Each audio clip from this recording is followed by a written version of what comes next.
And I'm so honored and privileged today to be here with Dr. Taylor. Hello, Dr. Taylor. Hello.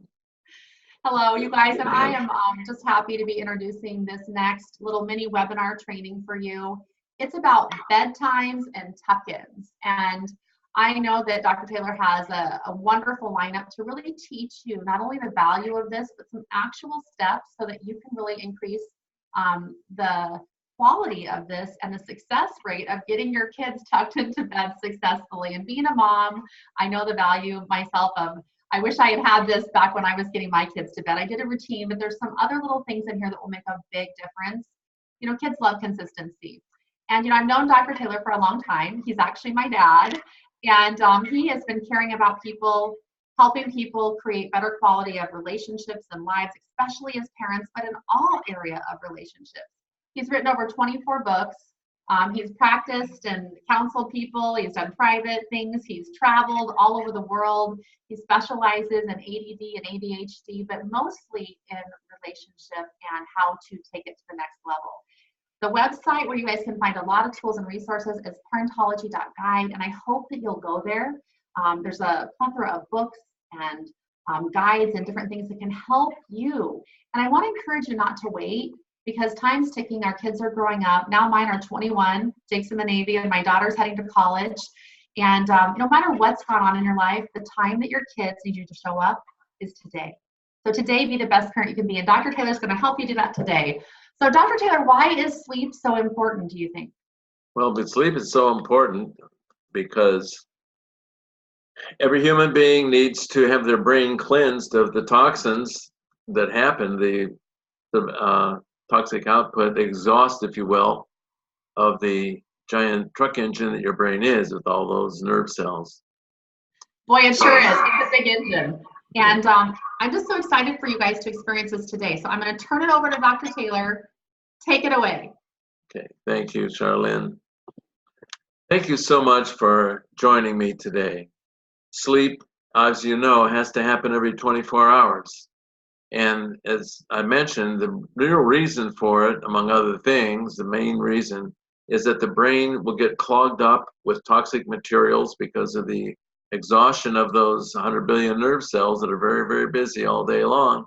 And that sleep is the way the brain cleanses itself of those.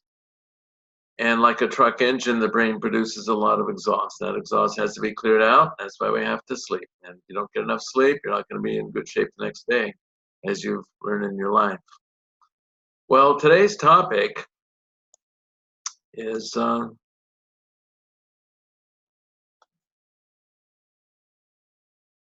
bedtimes and tuck-ins and how to do them right. This may seem mundane, but it's very, very important.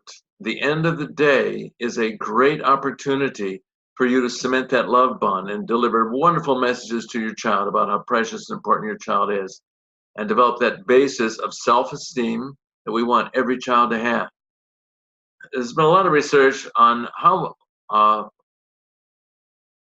much sleep kids actually need. So let's start with the basics.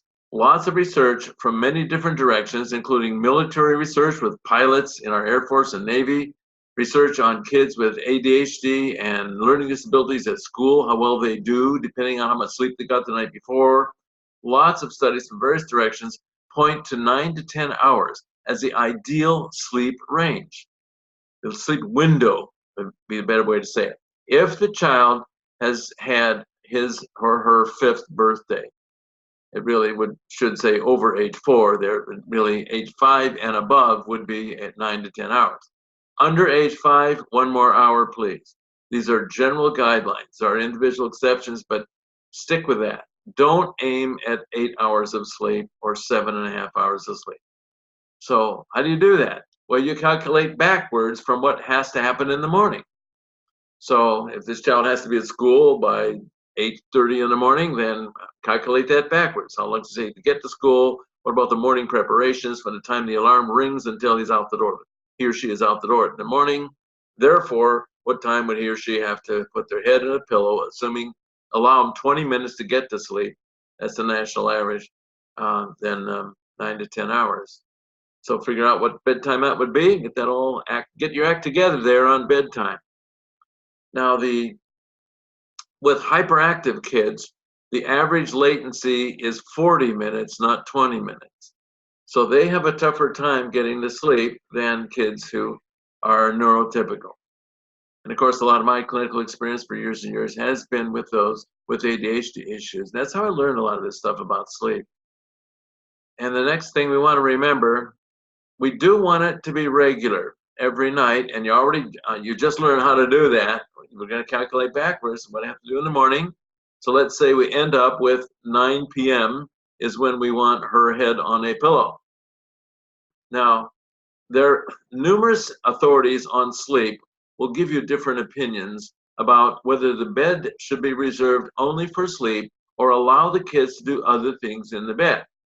I am a fan of allowing the bed to be a safe haven where the child feels comfortable in and even enjoys playing in. And if they are comfortable with it, sitting up in bed and doing homework, I have no problem with that.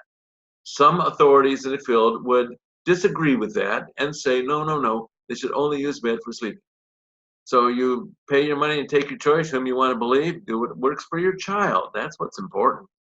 But it is an important consideration. Do we really want them doing homework in the bed? I'm more concerned with their posture when they're doing the homework and the lighting when they're doing the homework than I am whether they're sitting up in a bed or sitting in a chair. I want them to be erect. You want the upper torso to be erect. You do not want them doing homework lying down, but you want them to be sitting up. But if the bed is a comfortable place to sit, okay. As far as I'm concerned, if it'll work for you. Now, the idea of avoiding electronic screens before bedtime. This has been a long time coming and it's getting much, much more of a concern with the widespread proliferation of children having access to handheld electronic devices and so forth. Now, these devices, as you know, everything from the little cell phones to the more elaborate, the laptops and the tablets and all this stuff, are occupying a higher and higher percentage of total daily time of younger and younger children. And this whole phenomenon has created a ripple effect in scientific studies on what's happening to their brains, what's happening to their social skills, what's happening to their academic performance, their interests, their moral values, etc. And pretty much there's a lot of bad news associated with this. There's some good news, but a lot of bad news. So more and more, the authorities in this field who deal with sleep kinds of issues are saying, why don't we just not have that stuff going on in a sort of declare a moratorium on access to these electronic screens. It all started when the only electronic screen was television, and a lot of studies found that behind that television screen is a blue electronic screen. And the human eye would pick up the blue behind all the colors you see on your little screen, even if it's a little screen like a cell phone. Your eye picks up a blue behind that. And the brain interprets that as the morning light. Oh, it's morning, look at the blue. And the brain will shut off its go-to-sleep hormones. Well, if you're doing that right before bedtime, your body isn't going to have its normal circadian rhythm. Oh, I'm getting tired, I want to go to sleep when it's dark. And so that screws up the sleep. And these kids watching television until 10 o'clock and then want to get to sleep, all fall down. Well, that's where it started, and these little screens are no better. So there's increasing movement in the authorities in this field to sort of lobby that parents get serious about limiting and just putting a stop to looking at electronic screens in a couple hours leading up to bedtime, because it fouls up all those go-to-sleep hormones and the circadian rhythms and all that. So that's really what that issue means there on the slide.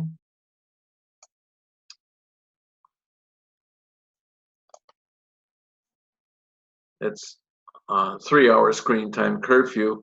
I would vote for 3 hours as a nice, safe, intelligent, sane thing to do. But of course, all these principles, adapt them to your life and your child.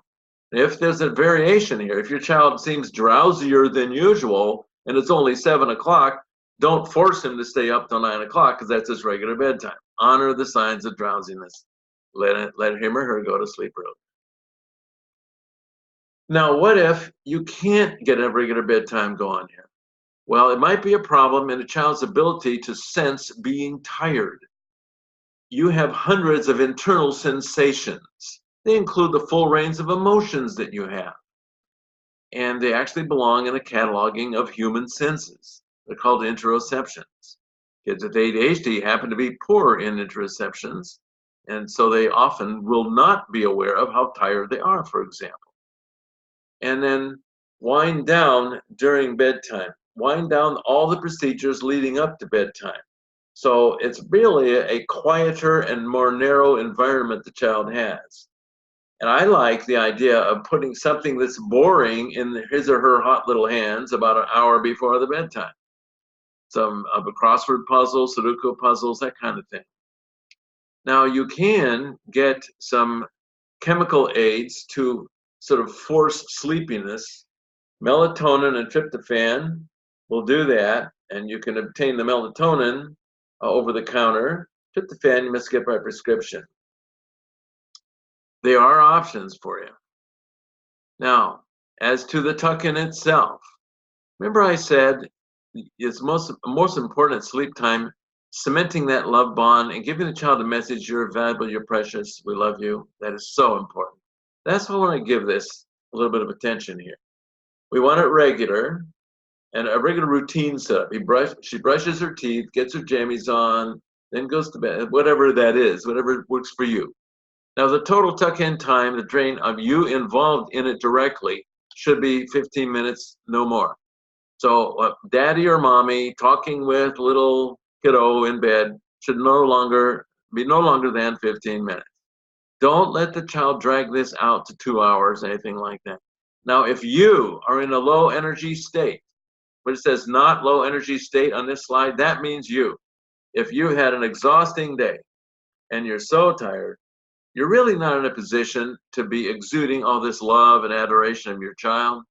And if you're angry and exhausted, you're at the end of rope of your patience, etc., for whatever reason, not necessarily with the child, then you're not in a position to be sweet and loving the way you need to be. So don't even try it. Just skip the 15-minute parent thing, do a quick kiss on the cheek, an I love you statement, and go to bed, honey, I'll see you in the morning. Don't even try a tuck-in if you're going to follow it up because you're too angry and exhausted to be a loving parent. Now, I've developed an acronym word to help you remember the 5 key components you want when you're nestling there with your little sweetie in bed, this tuck-in with your kiddo. A non-scary story and or prayer, please. We don't have to tell them about witches that put children in ovens. And we don't have to pray about if I die before I wake and stuff like that. Let's get sane about what we're having, what thoughts are putting into their heads. O would be, let's talk about tomorrow, sweetie. What's going to happen tomorrow? Oh, tomorrow you have your new class on da-da-da-da-da. You might see Jamie again tomorrow. For lunch, what would you like to have? It'll be fun. I mean, talk about tomorrow in an optimistic way. Give them some light, some good thing to think about, wrap their thoughts around. And the most important, the centerpiece, in fact, it's the centerpiece of this word, it's the 3rd letter, is that all-important 3-word statement. And don't be shy about saying it. Go ahead and say the 3 words. I love you very much, honey. However you want to say that, whatever works for you, but get those 3 words in there. And I care about you. Now, skin contact is a way to show undeniable love, appropriate skin contact, showing affection through skin contact, whatever's appropriate for the child's age and so forth. And then a quick review of the day. What happened today? What's the good news and what's the bad news about today? It's okay to acknowledge the bad news, but put the emphasis on the good news of what happened today. So there you are, my friends, NOISE. And with these recommendations, I hope your child will have a good night's sleep and wake up feeling like this in the next morning. Sleep is so important. Now, you can get a lot of help on sleep with the materials that we have on our website. I hope you'll help spread the word about these brief mini webinars to your friends through social media and so forth. They're all free. You have lots of material. What this is today is a small, teeny-weeny little part of a 2-hour webinar that I have available on my website, all about sleep. It's called Over 50 Sleep Solutions. You got a little tiny bit of that today. There's a 2-hour version, it has tons of material in it for you. You can get it at the Parentology.guide website. You can email me at parentologyguide64@gmail.com. I love to hear from you. These mini webinars are very important. I'm trying to deliver to you material that will really help you change your life, improve your child's life, make family harmony go better for you, and include your life as you face adult adjustment issues. I've been helping people for nearly half a century professionally in my office, one-to-one. Now I'm so happy that I can reach you directly and invite you into my living room as I do with these free, brief mini webinars. Thank you so much for listening in today and visiting with me. I look forward to having you visit again. Please tell your friends about these.